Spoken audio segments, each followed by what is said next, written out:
வணக்க நண்பர்களே, டாக்டர் மகாலிங்கம். இன்னைக்கு நான் உங்கள்ட்ட ஷேர் பண்றது வெள்ளரிங்கிற மூலிகையோட முக்கியமான ஒரு மருத்துவ பயன் தான் ஷேர் பண்ண போறேன். இந்த வெள்ளரிக்கு மூலிகை யாருக்கெல்லாம் பயன் தரும்னு பார்த்தீங்கன்னா, பெண்கள்ல வெள்ளைப்படுதல் ரொம்ப காமனா ஒரு சிலருக்கு இருக்கும். அதிலும் அந்த வெள்ளைப்படுதலோட சீல் கலந்து வர வெள்ளைப்படுதல் இன்னும் ரொம்ப சிரமத்துக்குள்ளாக்கும்.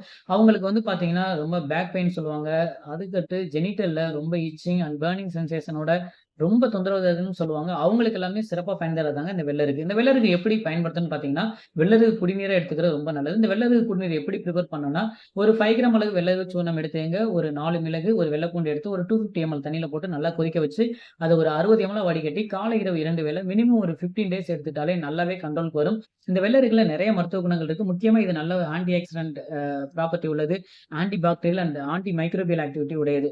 அது மட்டும் இல்லங்க, இதுல உள்ள முக்கியமான பைட்டோ கெமிக்கல் லைக் சொட்ராமெரின், ஜென்டனின், ஏபிஜெனின் இது எல்லாமே வந்து பார்த்தீங்கன்னா, இந்த ஒயிட் டிஸார்ஜ நல்லாவே கண்ட்ரோல் பண்றதுக்கு ரொம்ப உதவியா இருக்கும். பெண்களோட ஜெனிட்டோ யூரினரி சிஸ்டம் சார்ந்த நோய்கள் வராம தடுக்கிறதுல இந்த வெள்ளரிக்கு சிறப்பா பயன்படும். இந்த மாதிரியான தகவல் உங்களுக்கு வேணும்னா, நம்மளோட யூடியூப் அண்ட் இன்ஸ்டா சேனல ஃபாலோ பண்ணுங்க. பயன்படுத்தி பயன்பெறுங்கள். நன்றி நண்பர்களே!